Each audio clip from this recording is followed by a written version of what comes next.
Bonjour à tous, alors on se retrouve dans cette deuxième vidéo de la série Stata pour voir comment obtenir des statistiques de base d'une variable dans une base de données. Donc on va avoir plusieurs méthodes pour obtenir des statistiques, avec pour commencer la méthode la plus connue qui est d'utiliser tout simplement la commande summarize. Donc comment je fais? Je tape dans mon interface de commande summarize et ensuite je mets la variable pour laquelle je veux les statistiques. Donc soit je l'écris à la main directement au clavier.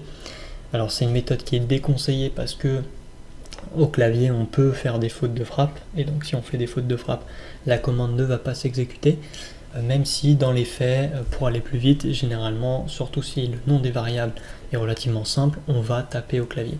Mais sinon, ce qui est préconisé, c'est directement d'aller sur l'interface des variables et de sélectionner ici la variable qui nous intéresse, par exemple cette variable. Et quand je double-clique dessus, elle apparaît directement dans ma ligne de commande. Donc une fois que j'ai tapé summarize et ma variable, je fais entrer, et là j'obtiens un tableau de statistiques de base. Donc je sais par exemple que pour cette variable, j'ai 1388 observations, je sais que j'ai un minimum de 23, un max de 271, le STD c'est l'écart type, donc de l'écart type je peux en déduire la variance, et bien sûr min c'est la moyenne. Donc on voit qu'avec une simple commande, très facilement, on peut déjà avoir des statistiques de base depuis notre base de données. Et c'est ça qui donne en fait un peu la force de Stata, c'est que rapidement et de façon relativement bien présentée, on a des tableaux statistiques assez facilement. Alors, là j'ai tapé summarize en entier.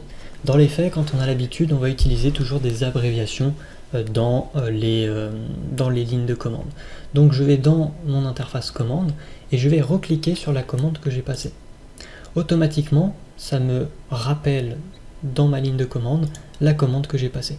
Donc c'est utile notamment quand on a des fautes pour reprendre ce qu'on a tapé pour pouvoir modifier et corriger la faute. Et là je vais tout simplement prendre l'abréviation, donc l'abréviation de summarize c'est tout simplement sum. Sum est ma variable, entrée, et j'obtiens exactement le même tableau.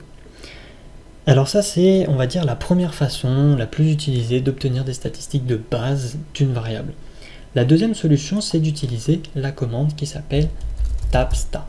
Alors au niveau de la syntaxe ça va être un peu plus compliqué, c'est-à-dire que je vais écrire tabsta, ensuite je dois écrire le nom de ma variable, donc pareil, soit je l'écris à la main, soit je la sélectionne, et une fois que je l'ai et que j'ai écrit ma variable, je dois faire virgule, stat, ouvrez la parenthèse, et là en fait je dois mettre ce que je cherche. Donc par exemple moi je veux la moyenne, donc j'écris min, je veux l'écart type, SD, je veux le minimum et je veux le maximum.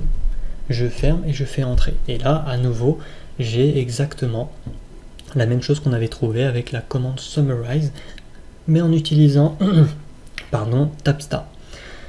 Donc l'avantage de tabsta c'est que je peux vraiment sélectionner ce que je veux, en sachant que j'ai beaucoup de choix, hein. Par exemple si je tape help tabsta, donc je vous rappelle c'est pour avoir la documentation Stata, et bien ici il va me dire à peu près tout ce que je peux avoir. Donc ça c'est cool pour obtenir des quantiles. Alors on verra dans une autre vidéo comment obtenir des coefficients de Skewness et Kurtosis, mais voilà, je peux avoir tout un tas de choses.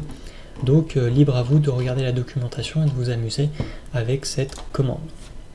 Donc ça c'était la deuxième façon de pouvoir obtenir des statistiques d'une variable. La troisième façon c'est la commande qui s'appelle codebook. Alors il y a plus que trois façons d'obtenir des statistiques, mais moi je vous donne les trois principales, celles que j'ai utilisées. Donc la commande codebook fonctionne comme summarize. Donc je mets codebook et ensuite je mets la variable que je veux. Et là on va peut-être un peu complexifier la chose, c'est-à-dire que je ne vais pas demander une variable, mais je vais en demander par exemple deux. Donc je reclique à la suite, j'ai codebook, variable 1, variable 2, entrée. Et là j'ai des statistiques qui me sont données. Donc on retrouve l'écart type, la moyenne, on a également le type qui s'affiche de la variable, et on verra également qu'il nous affiche ici les valeurs manquantes. Donc on utilisera en fait codebook lorsqu'on veut savoir s'il y a des valeurs manquantes pour la variable. On verra que ce sera très utile en économétrie. Bon, la présentation est un peu moins lisible et moins jolie entre guillemets que celle de Summarize, mais